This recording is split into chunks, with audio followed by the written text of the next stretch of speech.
Let's talk about substantive due process for just a moment. What's your understanding of that doctrine? I think there's a basic test set forth in Supreme Court precedent that I would apply faithfully if I'm fortunate enough to be confirmed, that seeks to identify certain fundamental rights as a matter of substantive due process.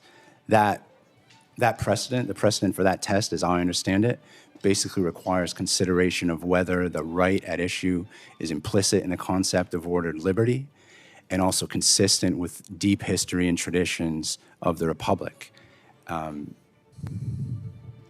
There's a lot of academic writing about the merits of that test that I think for judges, particularly me, if I'm confirmed, is sort of beside the point.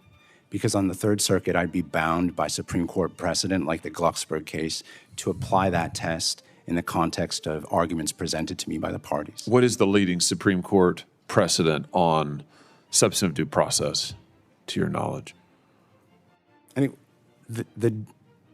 there's several cases that lay out and address the test that I just described in the context of discussing different fundamental rights.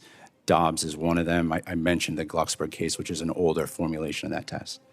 Yeah, in fact, the Supreme Court has used different tests over time. Substantive due process has two branches, no? It has the incorporation branch, and then it has the fundamental rights branch. You've been describing the fundamental rights branch. The court has used different tests over the years, frankly, to describe what counts as a fundamental right. Those tests are quite divergent, if we're being honest.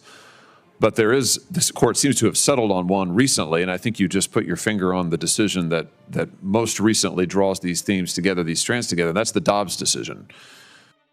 Do you regard the Dobbs decision as settled law?